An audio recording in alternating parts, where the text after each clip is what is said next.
And then like I go to sleep. The next day I wake up, I go to class. And what do I feel as I walk into the classroom?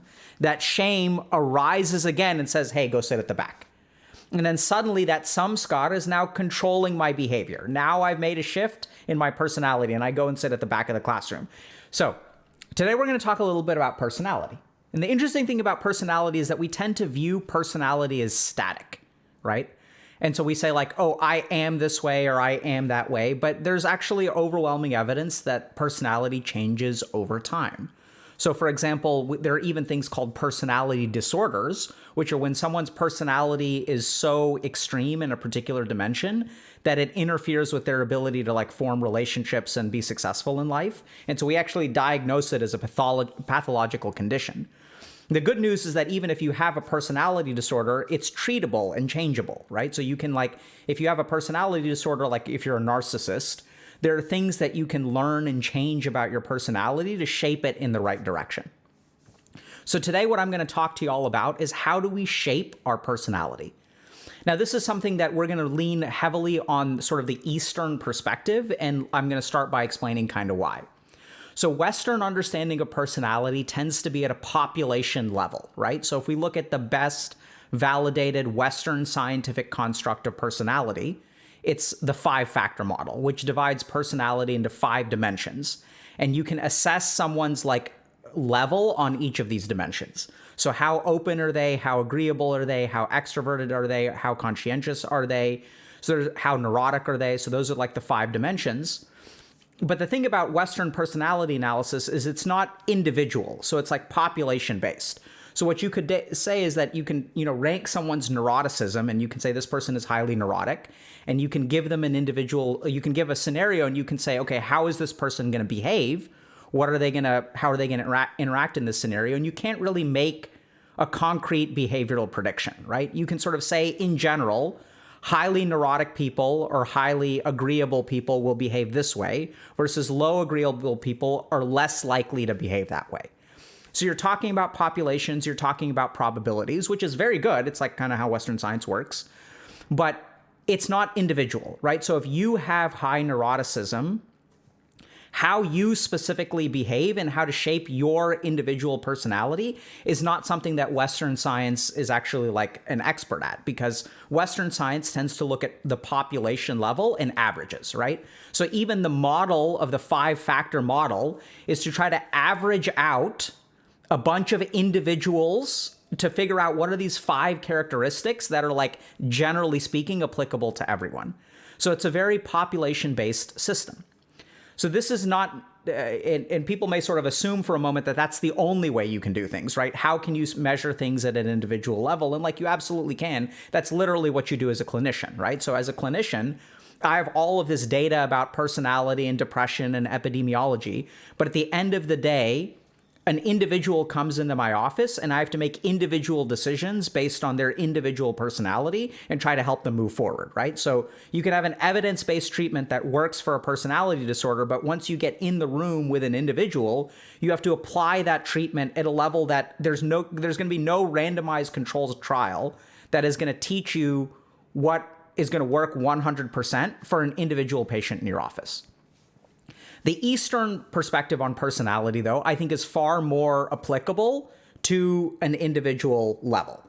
And the reason for that is because the yogis were like looking at an N of 1, right? They weren't studying external things. They were studying things internally. So they asked the question, how does my mind work, right? And they looked at what was going on in their mind. And so they had perfect information on one person, but questionable whether it applied to anyone else. So we're going to use that model today. So the way that we're going to understand how to shape our personality has a few steps. The first is that we're going to talk a little bit about what is personality. How do we define personality? Like literally, what is it? Once we understand what it is, we can move on to, okay, so now that we know what it is, how does it get constructed? So like, where does it come from? Once we understand how it gets constructed and where it comes from, we can start to make alterations in the way that we are shaping our personality, because now we understand how it gets put together, so we can change how we put it together. At this point, we're going to talk a little bit about how most people shape their personalities, and then an alternative to the way that most people do it, okay? I'm going to use some gaming analogies there. And then we'll hopefully leave you with sort of an idea of how you can go about shaping your personality in a particular direction. And this sort of makes sense because if you look at monks, for example, right? So like people who are very spiritually adept, they seem chiller, they seem calmer, they're more open to things, they're able to be like more resilient. There's all kinds of, data. We talked about ADHD and parenting the other day where there was a study that showed that mindful parenting reduces symptoms of child ADHD and improves like parenting behaviors. And so if you kind of think about that, like how does that work, right? Like what's going on in the mind of the person, of the parent, where you can teach them a particular way of behaving, which then over time will shape their personality, which results in like all kinds of benefits. So you can absolutely adjust your personality through essentially spiritual practices like meditation, things like that, right? So they're maybe not spiritual anymore. They're starting to become scientific. So this is what the yogis did. They like learned how to be like less reactive to stuff, more open to things. They're more motivated, more driven, like more focused. They're able to control what they eat. So they shape all kinds of things about themselves. And so we're going to share that with y'all, okay? So the first is, what is personality? So how do we know whether your personality is like different from someone else's personality, right? You are an individual, you have your own personality. Maybe you've got a friend, you've got a partner, you've got a parent, you've got a sibling, and they have a different personality. So if I was an alien observing people from space, how would I figure out whether two people have different personalities or the same personality, right? And so essentially what personality is our individual way of reacting to a particular scenario. So if someone rings my doorbell, do I, open it up right away, or do I like peek through the window to see who it is? So like people will do all kinds of different behaviors given a common scenario. The first day when I go to class, where in the classroom do I sit? Do I sit in the front? Do I sit all the way in the back? Do I sit somewhere in the middle? Do I try to sit away from other people? Do I try to sit next to certain people? How do I select who I sit close to, right? So all of these, even if we take an individual scenario and we present 10 people with the same scenario, it is their reaction to that scenario and how they behave that shapes their personality. So my personality is a combination of where I sit in the classroom, with what I do first thing in the morning, how I open the door to my house, what I do when someone cuts me off when I'm driving, like how I relate to someone who is 15 minutes late for a date that we're supposed to be on. So all of this constellation of how I behave with the outside world determines my personality, right? And so like each of these individual things, I may overlap with some people in some ways. So for example, at the very beginning of my college career, I started sitting at the front because I was a tryhard. And up at the front were all of the other tryhards. And then gradually over time, as I started to fail my classes and stuff like that, I started to sit towards the back because then I was ashamed and I didn't answer any of the questions and I tried to disappear into my seat most of the time I was in the class, right? And then towards like medical school, I sort of sat off to the side because I was just kind of like doing my own thing. I'll let the tryhards be in the front. I'll let the failures be in the back. And I'm just going to be like chilling, like doing my own thing on the side. And then there were the side sitters that came and joined me and we got along great, right? So there are these like shared personality characteristics, which you can see in an individual scenario. But it's not like all the side sitters are also like all the door peekers, right? Like there's all kinds of different, they're not the same people as the road ragers. And so while there are shared characteristics, essentially personality is the way that you respond to a particular scenario. And when we take all of the different ways that you respond or react or you're inclined to behave in a particular scenario, and we put them all together, that is the personality. That is the individual you. Okay? So then the question kind of becomes, okay, like where does the personality come from, right? So if these are all your individual reactions to particular scenarios, how does your mind know how to behave? Where does your inclination come from? So this is where we're going to move to a little bit of Sanskrit, okay? So the yogis essentially came up with a handful of terms to understand the mind, okay? So we talked about what is personality, right? So let's just run through what we're going to talk about today. So what is personality? right? It is a constellation of reactions to scenarios, right? It's the way that we interact with the world. Uh-oh, I see a little bit of lagging. Okay. Next is, what are the components? So like, where does personality come from? So then it kind of follows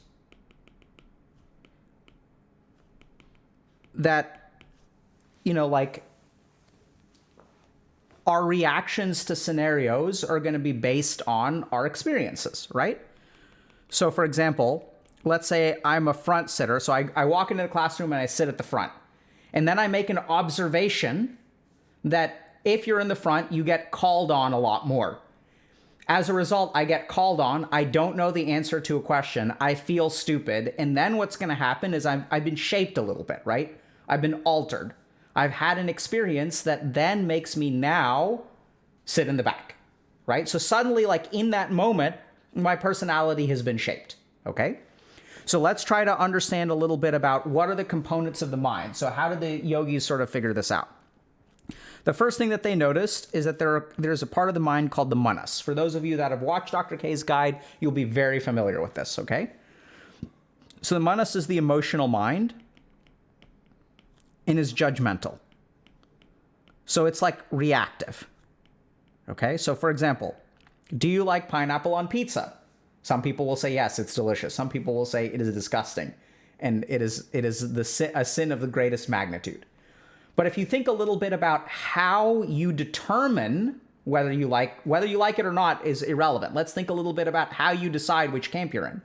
You take a bite of it, and then some part of your being says, yes, this is amazing, or, oh, this is awful, right? Oysters are another good example of, like, some people are super into it. Some people are like, this is slimy and cold and overly salty, right?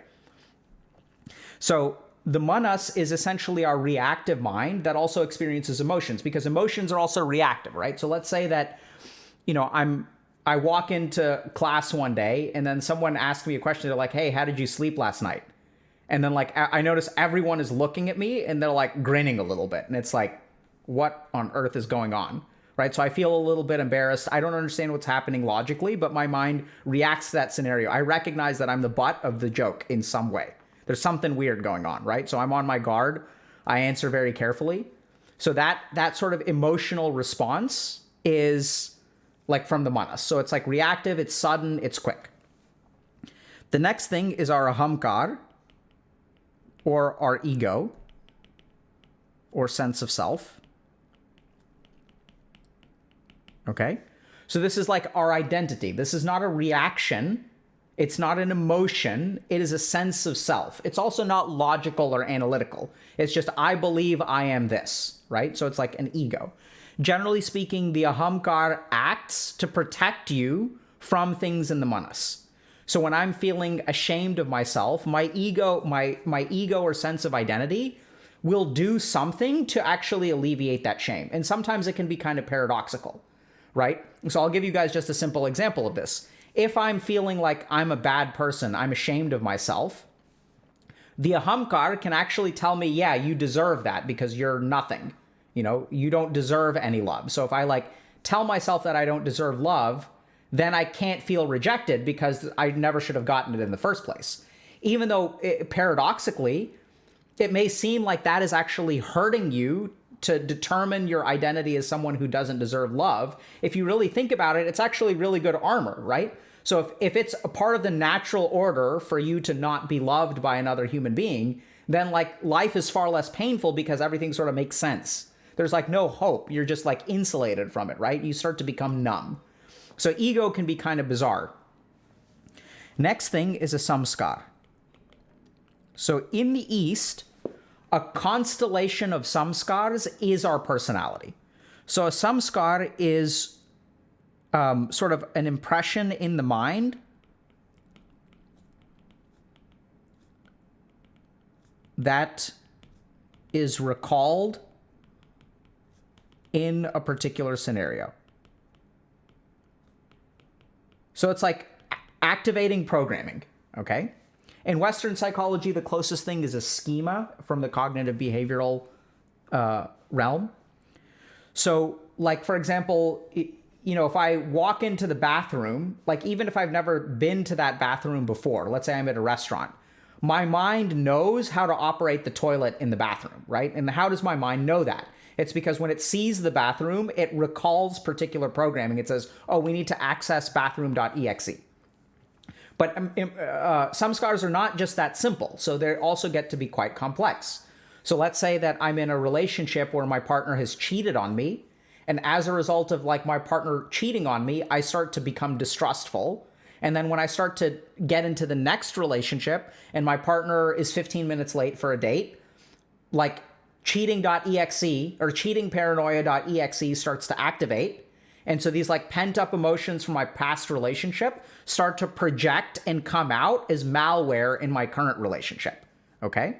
And so that's another example of a some scar. So we talk about some scars oftentimes as like negative things, but they don't necessarily have to be negative. They're just programming in the mind.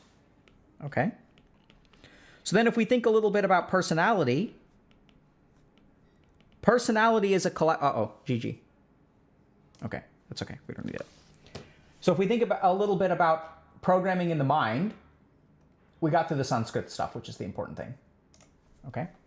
So if we think about programming in the mind, it's essentially like a collection of samskars. And then our collection of samskars is our personality, right? Because like when we respond to different things in different ways, whether I'm a front sitter or a back sitter depends on the samskar of getting called on in class. So when I get called on in class and I don't know the answer, that shame makes an impression in my mind, goes dormant in my mind, and then like sits around and then reactivates in particular scenarios, okay? So the way that we form samskars is essentially by improper digestion of experiences. So I'll give you guys just a simple, let's use that example, okay? So if I have, so let's say I sit at the front of the classroom and I get called on by my teacher. And then like, I don't know the answer. So then I feel ashamed of myself. And then there's like two different options at that point, right? So I can sit and I can process the shame and I can kind of talk to my friends about it. I can talk to my parents about it, whatever. And if I have like a supportive group and I share my feelings and I work through it, like maybe my dad says something like, well, like I understand that it was embarrassing for you. So you've got like two choices, right? You can either study harder and therefore be prepared and get called on, or what you can do is retreat to the back of the class. You've got either of those two options. But even understanding that you have those two options involves a certain amount of like processing and thinking about your situation, okay? So most people as they go through life don't really process and think through scenarios when they happen to them, right? And generally speaking, we're not like actively processing stuff day in and day out. As stuff happens to you in life, you're not like sitting there and like reflecting on it on a daily basis. You just kind of get up and live your day and you have an accumulation of experiences. As those experiences happen, they tend to go dormant, right? So let's say that the school scenario again. So I get called on and sitting in the front row. I feel ashamed of myself. And then I go home and I feel shame, right? I feel like kind of crappy.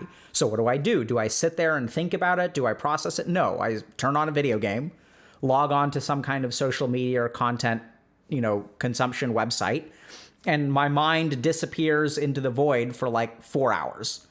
And then by then the shame is kind of like calmed down some. It hasn't been processed. And then like I go to sleep. The next day I wake up, I go to class. And what do I feel as I walk into the classroom? That shame arises again and says, hey, go sit at the back. And then suddenly that samskar is now controlling my behavior. Now I've made a shift in my personality and I go and sit at the back of the classroom. And then I feel a little bit relieved because, okay, now I won't be called on. It's like not a big deal. As I leave class that day, once again, I kind of remembered like, oh, maybe I could have like sat at the front. Maybe I should have read yesterday instead of playing video games. But like that kind of makes me feel guilty. I go home. I'm feeling kind of guilty. It's not that big of a deal. Okay, let me just play games again. So I play games again. Now I don't feel even as prepared for school the next day. So the next day I go in, I kind of like go sit in the back and then suddenly I've lost, right?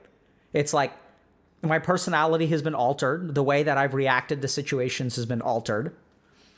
I'm now starting to be controlled by some of these behaviors like shame and guilt and stuff like that. I'm starting to dig a hole for myself, and it's kind of like GG, right? So the way that we actually live most of our life is the way that most people play video games.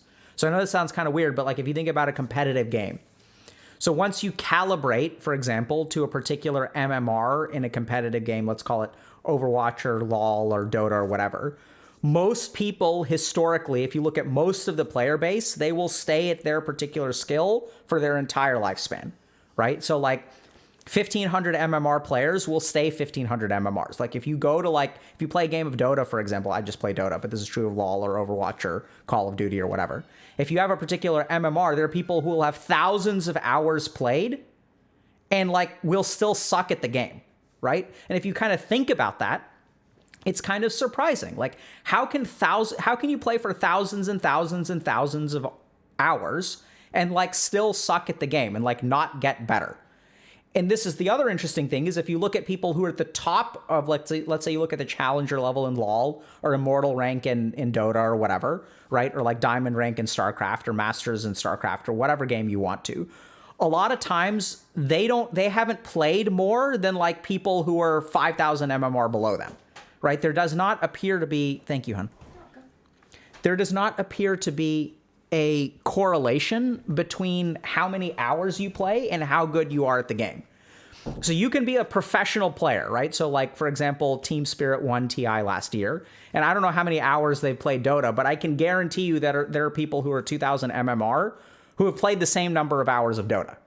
So what this sort of implies is actually something that's quite staggering, which is that most of when we play video games, we don't think about the game afterward, right? So how do we stay low MMR despite thousands of hours of play? It's because we're like robots.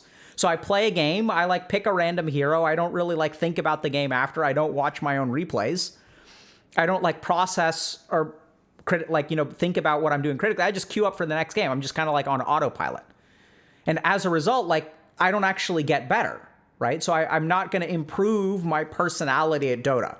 The way that I react to scenarios in the game does not change because I'm not thinking about them afterward.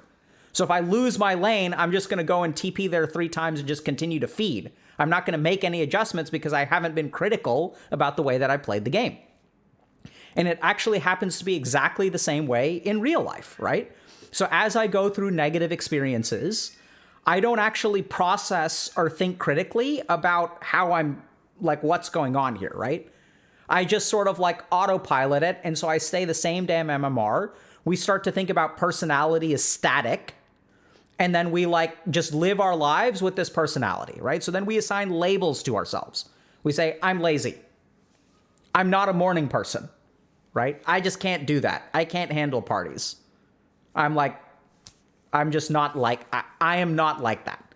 And so you start to define things about yourself, which then start to doom you, right? Because now, if you're lazy, GG noob, what can you do? You can try to biohack your way to whatever you want to, but laziness plus all these, and this is why the biohacking, life hacking industry is so big. It's because people assign themselves with a personality attribute that is static. And then since that's unchangeable, I need to use some kind of broken OP technique to bypass my core personality, right? That's why this industry is so big. It's because you don't need to change. You just need to take this herbal supplement and your life will transform, right? So then the question becomes, but can we gain MMR in a game of Dota, in the game of Dota? And the answer is absolutely yes, we can gain MMR, right? We can think about what we do. We can reflect on what we can do. We can start to be intentional about how we behave, how we react to experiences. Is actually not, step away from intentionality of action for a second, but how we react and process and digest experiences will result in MMR gains, right? So if I lose my lane, I go watch the replay and I realize, okay, this is a scenario where I did A and I should have done B. So if I learn from that mistake, then my MMR will increase a little bit. And the interesting thing is that is absolutely true in real life. So the first group of people who did this were the yogis. I mean, maybe there were other people. I don't know the ancient history of Africa, for example. So there may have been people who predated the yogis there. But generally speaking, yoga is about 5,000 to 6,000 years old. So 3,000, 4,000 BC or BCE. like people were figuring this out. And essentially what even now we sort of get this, right? We have a class of people like monks or yogis who we sort of assume are like in control of their crap, right? They're able to like wake up at 4 a.m. every day and like meditate for 3 hours and like do yoga. They're able to like not be tempted by sexual desires, not be tempted, or be able to resist their sexual desires, be able to resist dietary desires, be like non-monetary, things like that. So we have yogis out there who are like capable of controlling all this crap. And we look at them and we're like, that person does that because they're a monk, right? That's their job. But if you really think about it, now the way that they react to scenarios is transformed drastically. Because you had someone who used to react this way, this way, this way, this way. And now the way they react to all of those scenarios has changed a lot. So essentially what they've done is altered their personality, right? They've literally changed the way that they react to scenarios. Therefore, that becomes a personality alteration. And so then if we kind of stop and think about it for a second, like there's a way they did that, right? They consistently do that. This is a profession that consistently trains people to alter the way they react to scenarios. So this is like a group of super high MMR people, right? This is like an in-house league that only has immortal players. So what I want to share with y'all today is essentially like how to do that, right? And it turns out to be actually relatively simple. So if you want to start shaping your personality, instead of focusing on what you do, right? So this is what everyone focuses on. They focus on the behavior. They're like, how do I wake up early in the morning? How do I study more? How do I do this? This is my problem. This is my problem. This is my problem. They're always focused on the problem and looking forward. Instead, what you need to do is look at your reactions to things, right? So if I lose a game of Dota, I'm thinking, how do I win the next game? What should I pick? And you guys may have fallen into this trap where you get crushed by a particular hero. You're like, that hero is so friggin' OP. I'm going to pick that hero. I'm going to win the game. It's going to be easy. I'm always looking forward. How do I fix this problem? How do I fix this? Our entire society is like based on fixing problems, right? Oh, we've got this thing that will help you fix your problem. We've got this biohack here. We're trying to fix this. We're trying to fix this. It's always moving forward. How do we increase quarterly profits? How do we sign bigger deals? How do we have more customers? How do I get a raise? How do I get promoted? It's always like looking forward, how to do better, better, better, better, better, better. So what we don't look at is the way we react to things. And this is how we get stuck, right? So what happens in a game of Dota if I get crushed by a particular hero and I pick that hero because that hero is OP? I lose, right? And then, but hold on a second, but like that hero is so OP, right? So I need to be less lazy. I need to start drinking this supplement. And then my life will transform. You're always looking forward. And so your personality doesn't change. Because how is personality shaped? Personality is not shaped by what you do. It's shaped by how you react to particular scenarios. It is your default response to things. And if you can change your default response to things, your life will transform. I kid you not. Let's go back to the person who sits at the front of the classroom, answers a question in a particular way. They get the question wrong. They feel ashamed of themselves. And remember, there's two options, right? So on the one hand, I can say, okay, screw this. I'm going to avoid the scenario. I'm going to sit at the back. Option number one. Or, wow, like this really felt bad. I feel ashamed of myself. How am I going to react to that? I'm actually going to make sure I study tomorrow. I'm going to study tonight so that tomorrow, whenever I get asked a question, I'm going to be ready for it. And if you think about these two people, you say that these two people have different personalities. I wish I had that other personality. I wish when when I lost a game of Dota, I learned from my mistake and went into the next game like prepared to do even better. I wish that when I did poorly in life, when I got dumped by a boyfriend or girlfriend, that I reacted stronger so that I would be like a stronger human being instead of resentful in my next relationship, right? This is what we wish. And what we all focus on is how do I be healthier in my next relationship? How do I find a successful relationship? And this is the other problem that we run into with relationships is that when we have a bad relationship, we go and look for the perfect partner, right? We look for a partner who will like be less this way and more this way. And so you end up with online dating profiles where everyone is looking for like the perfect thing. They're like, oh, now I have access to the internet, which has like 100,000 people on it. So let me list out all of my requirements. And as long as I find the right person, I'm looking for Mr. Right. I'm looking for Mrs. Right, right? All the good ones are taken. They're not available anymore. What I want is not available. It's out of stock. But instead, what they should be doing is, if this particular person, if this relationship didn't go well, what was my contribution to it? And this is why people, like, it's so hard to date online right now, is because people have stopped being, like, self-reflective. Like, people are just like, instead of changing myself at all, what I'm looking for is like some weird, Frankenstein's monster or chimera of like different pieces of things that is assembled into the perfect human that I want.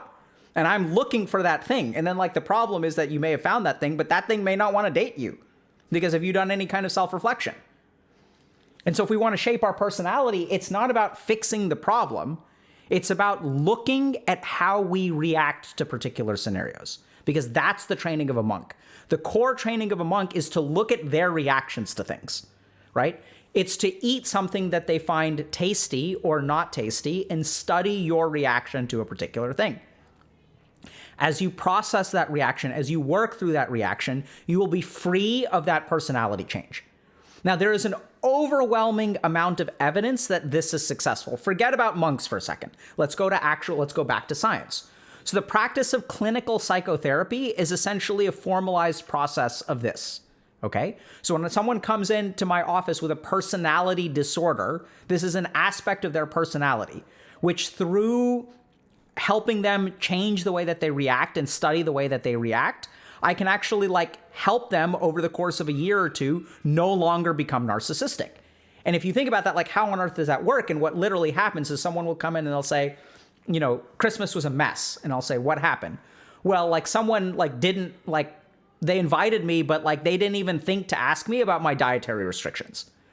And I'm kind of confused. And I'm like, okay, well, like, they're your parents. Don't they know your dietary restrictions? Like, why would they need to ask you about them? And they're like, well, I decided to go vegan 3 months ago, and they like didn't ask about that. And it's like, okay, so your parents are 72, you're 41, and you're upset because your parents didn't think to ask about dietary restrictions, right? Like, I'm confused, but that's what the narcissistic person thinks. They're like, I've made such a big change, and they didn't even think to ask about it. And so I went there and there was like no vegan food.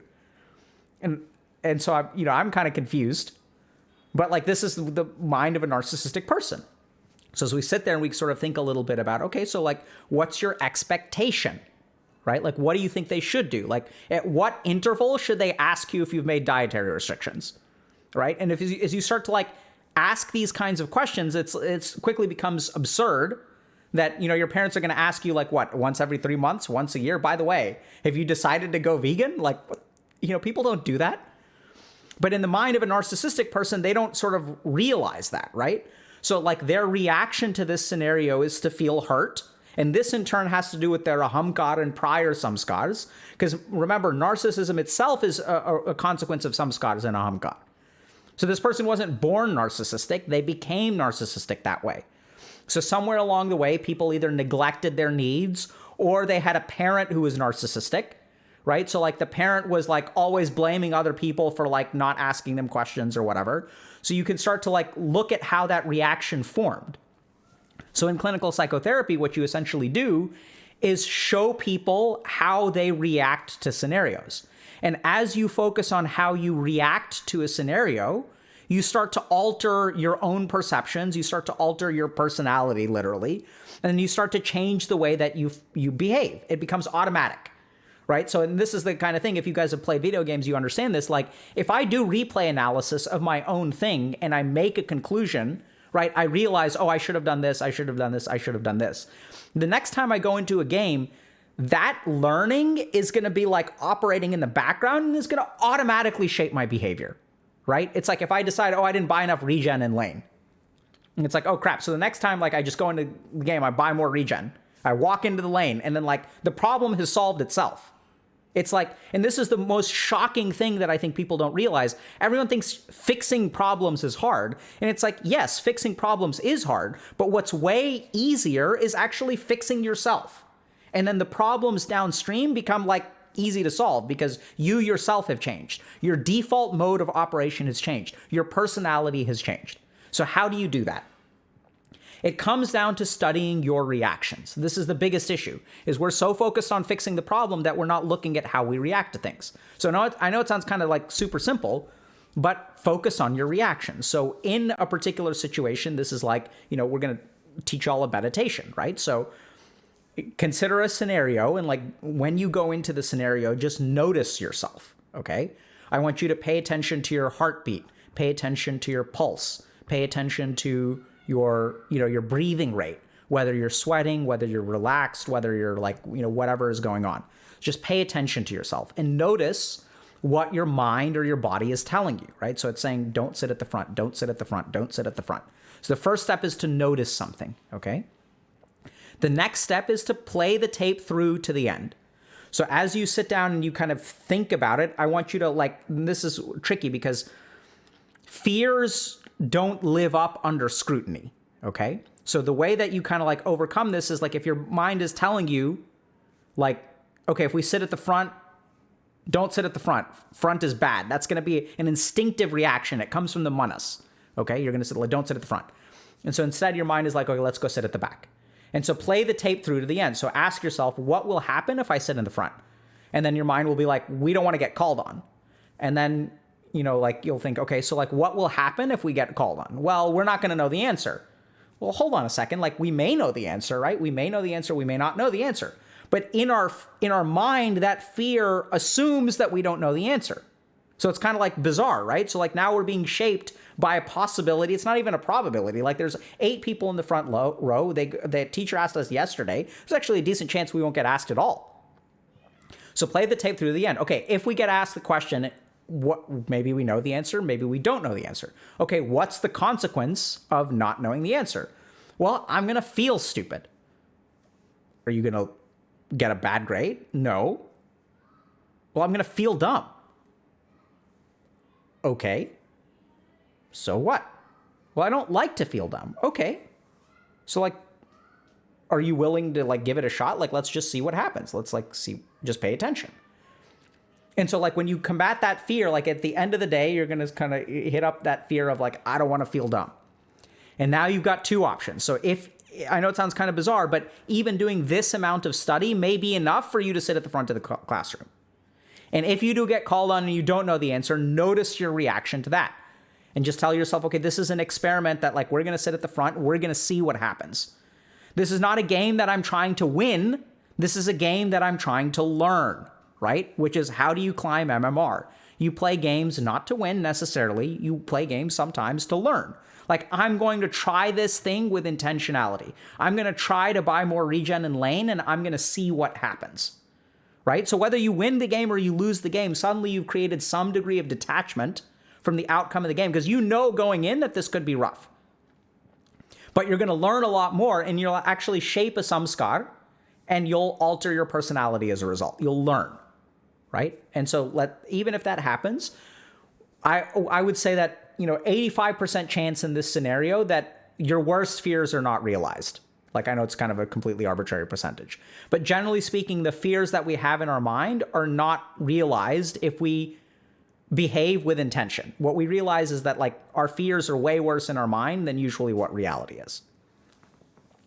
And so even if we do get called on, then just notice your reaction. You'll be amazed at what you sort of realize is actually doesn't affect my grade. In fact, now that I feel stupid, I feel either distracting myself or studying. So now I've got a choice. Do I want to distract myself or do I want to study? Well, I actually kind of want to study. I want to feel good tomorrow when I sit in the class. I want to feel good about being prepared to answer questions, right? And then so it's kind of bizarre, but that's literally how you change your personality. By studying the reaction, you will naturally start gravitating towards the right thing. Because here's the thing, sitting at the back of the class is actually a strategy to feel good about yourself, right? So this is the big thing about, altering your personality, is that through studying your own reactions, what you can do is essentially feel the same way, but in a more successful manner. So if the goal is to feel good about myself, because that's why I'm sitting in the back of the class, right? I don't want to feel bad about myself. If I one day make the discovery, and this is done through studying your reactions, that I can sit at the front of the classroom and feel even better than what I could if I sat at the back of the classroom, if I'm prepared for class and I know the right answer. It feels amazing. It actually feels better than sitting at the back of the classroom. Then suddenly what I've done is I've changed something very important, because all of our avoidance strategies are there to help us, right? They're there to help us avoid pain and feel good about ourselves. But if I suddenly have a strategy that allows me to feel good about myself and even feel better than sitting at the back of the classroom, then I'm going to actually start picking that strategy. And I know it sounds kind of weird, but I'm going to start studying more. I'm going to start preparing for class. And once you make that shift, things become way easier in your life. Because not only do you feel better about yourself, but you are starting to be objectively more successful because you're making better decisions. And so shaping your personality ultimately comes down to understanding your reactions to things and playing the tape through to the end. And studying as you make an intentional change in the world, studying how your reaction changes. And as you keep doing this over and over and over again, whether it be the narcissistic person in psychotherapy who's sort of like studying their reaction, playing the tape through, what does it truly mean? Okay, like how would it feel to tell people that you're vegan next time? Oh, it actually feels totally fine. Oh, it's actually easier than like not telling them and then throwing a fit afterward. And so essentially what happens with narcissistic people is they discover that not being narcissistic is actually the more winning strategy. So they stop being narcissistic once they sort of internalize and truly realize that this is not working well, right? And so in that same way, if you want to shape your personality, don't focus on fixing the problem. Focus on studying your reaction and then playing the tape through to the end. And then your third step is going to be implementing an intentional experiment where you're like watching your reaction to that thing. And as you start doing this, I guarantee you your MMR in real life will start to climb. Questions?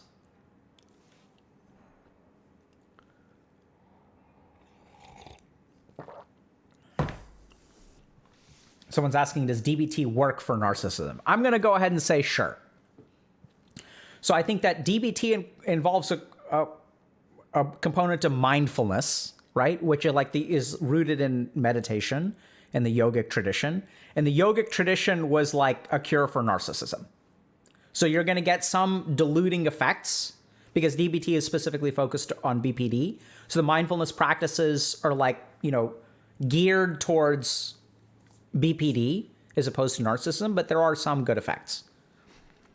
So I have a different meditation regimen for narcissism than DBT.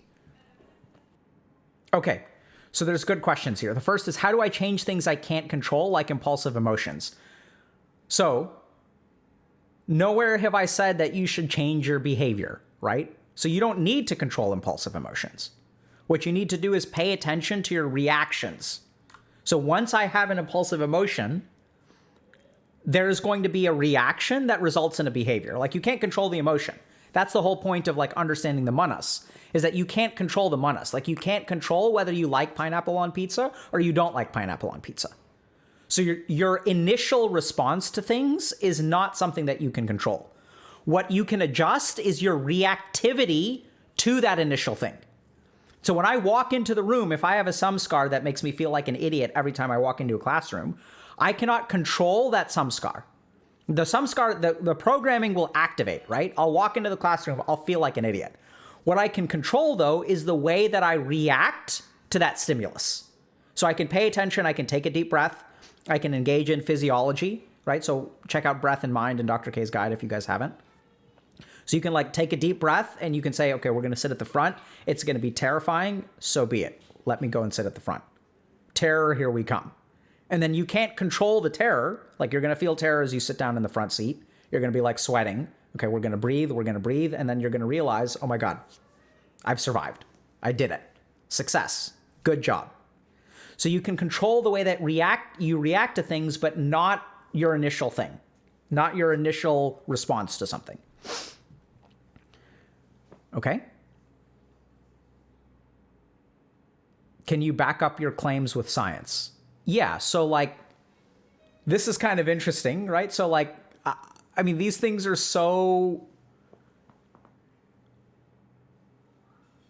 you can look at the clinical efficacy of any paper on DBT and borderline personality disorder, right? If you want to see the clinical, the scientific response to this. You can also look at things like MBT and BPD or narcissism. So there's like tons of research out there about psychotherapy for personality disorders, which shows that it's effective. There's tons of research out there about, 5-factor model. So I would start with like, honestly, just Wikipedia and just like look at some of the references for the 5-factor model. All right. And then if you actually go and you talk to someone who like studies 5-factor model, like, and you ask them, based on 5-factor, can you predict how an individual will respond in a scenario? They will say, no, I cannot.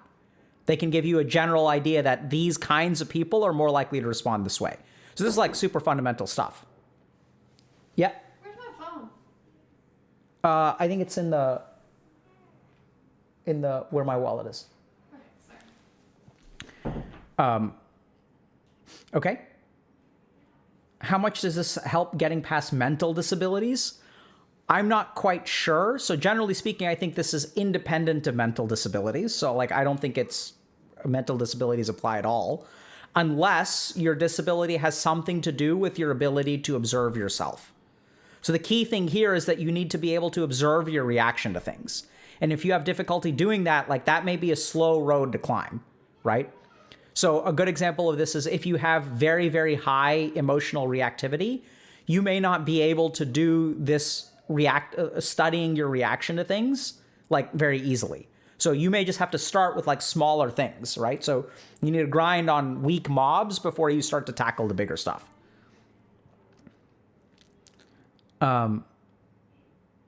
Doesn't being critical to oneself breed anxiety? Sure.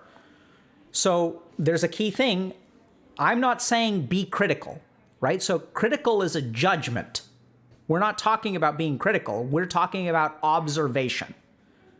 So, and you're correct that being critical breeds anxiety, because like then you're beating yourself up and you feel bad about yourself and you're worried.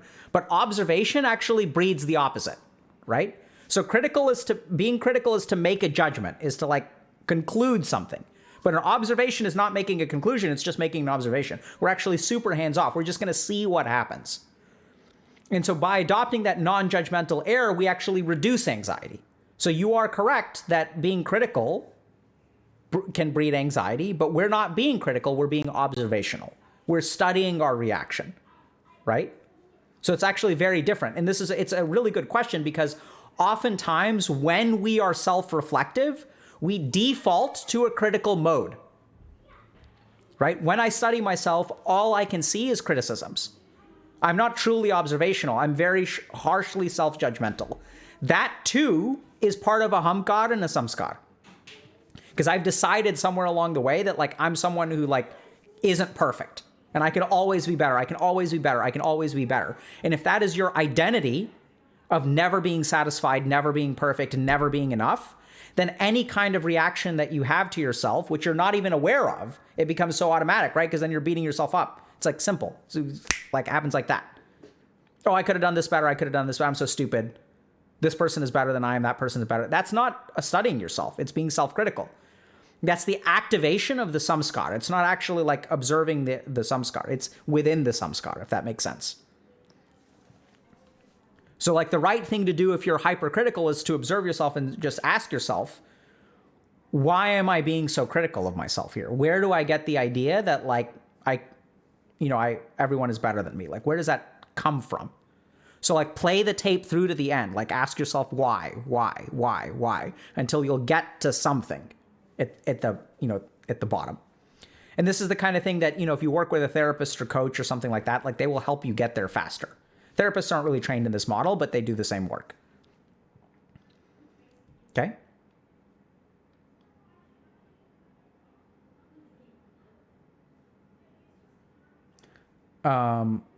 Okay. Okay, so this is a great question. So y'all are asking good questions that are sort of missing the point. How do we trust that our analysis of our reactions is correct? Great question. So remember, the first step is not your analysis of your reaction, but is the observation of the reaction. And is the observation of the reaction, if done with like properly, right? So just observe. So like, how do you know if your observation is correct? It just is an observation. The analysis is what comes afterward, right? So like science doesn't lie, but interpretations are very critical. So you're correct that analysis needs to be done at some point, but make sure that you understand clearly that the first step is just data collection. It's just observe your reaction, notice your reaction. As you play the tape through to the end, be aware. So here's like one tip, which is how emotional or numb do you feel? If you feel calm when you are doing your analysis, then it is likely that your analysis is more correct. If you feel emotional, it is unlikely that your analysis will be correct. Here's another tricky thing. Here's the thing that trips everyone up. If you feel numb when you do your analysis, it is unlikely to be correct. So numbness is a sign of like a high level of emotion that is present, but is suppressed. So it'll be shaping your analysis quite heavily. This is the big problem that people run into when they think they are hyperlogical, is that they're not like, it's not like their limbic system, their emotional cortex of their brain is like non-functional, right? It's just being suppressed, but it's still shaping their thoughts. So the key thing to understand about analysis is you want your mind to be calm and balanced, which is what tends to happen when you guys watch our interviews and stuff, when people have this like emotional catharsis. There's a high level of emotion, which we then process, right? We decompress it. We don't numb it out. And then afterward, people are left in a space of mind where they like have a realization. And so then your analysis is correct.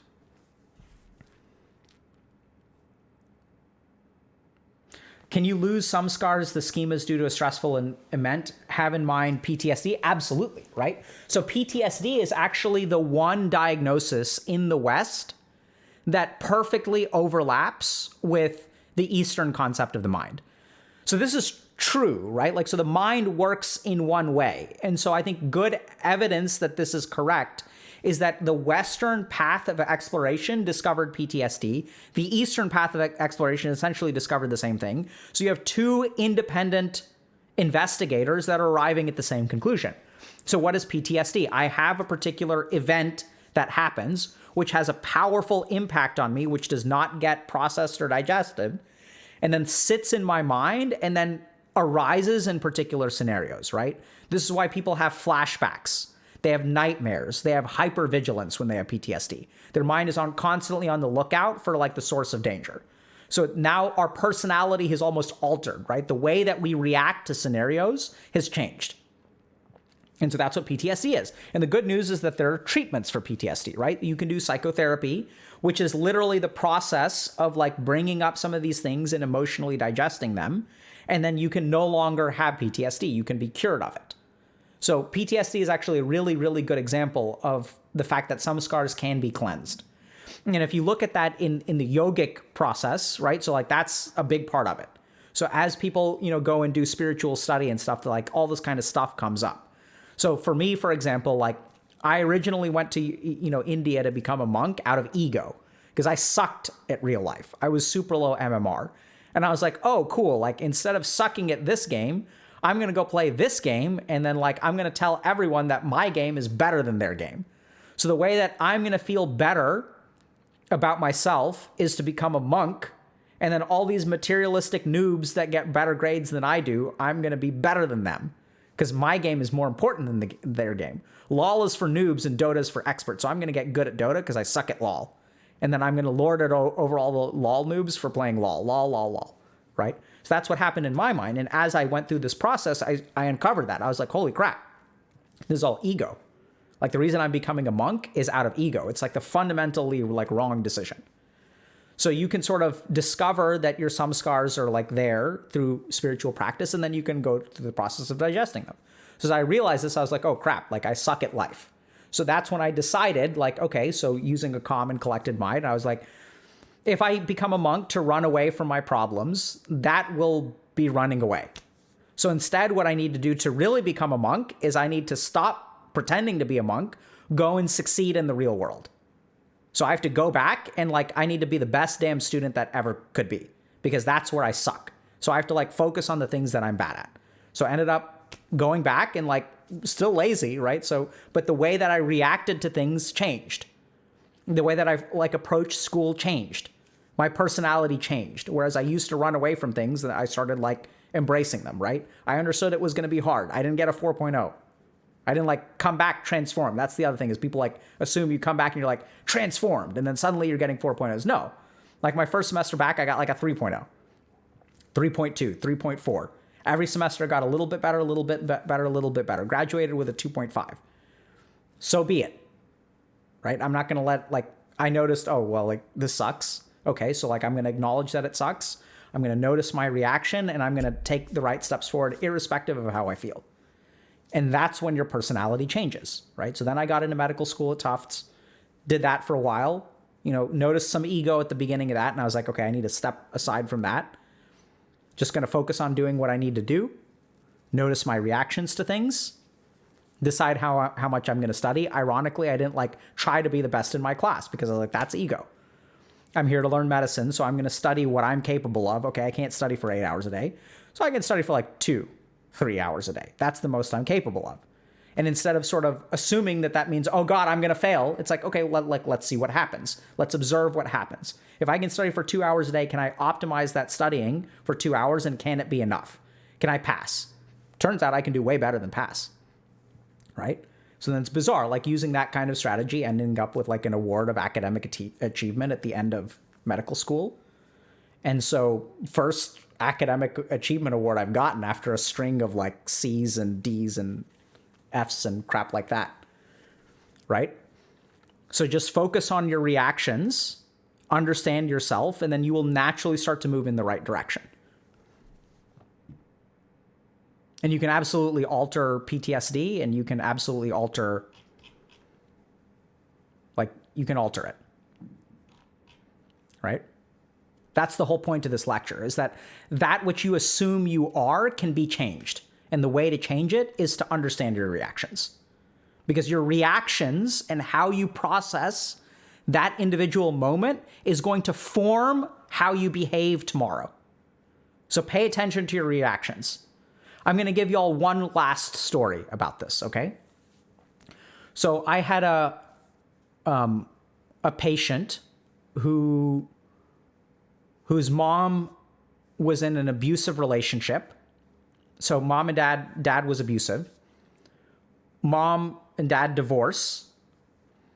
Mom is a way to process all of these difficult emotional things, started going to church, and then became hyper religious. So her entire personality changed over the course of 5 to 7 years.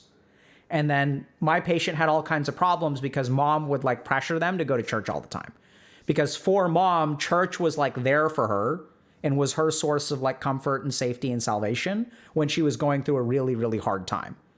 And so then suddenly for mom, the world became a dangerous place where there are people out there who don't have morals, who will do to you what your dad did to me. But in the church, I found safety. And so she became super paranoid for her daughter. And was you need to go to church, don't date anyone outside of church. You need to go to church, church is the only safe place, right? That's basically what her mom kind of she didn't realize that, consciously, but that's what through therapy we sort of uncovered. And once daughter understood this, she was okay, this was the way that my mom survived this experience. This is how she's changed and shaped. She's been altered by this, and church was kind of there for her, right? So that's an example of a powerful samskar forming. And as a result, a personality change.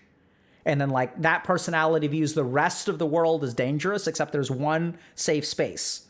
And so of course she's going to push her daughter to be in that safe space because she doesn't want her daughter to ever end up in a relationship like she had. And so once daughter understood that, once she understood where she's coming from, that started to she started to get a lot better. She understood, why her mom was so pushy for church. She was able to set boundaries with her mom in a much healthier way now that she understood everything. And then her own reactions towards her mom started to change. Her own reactions towards church and not church and things like that started to change. So personality can absolutely be altered. It comes from understanding your reaction. Okay?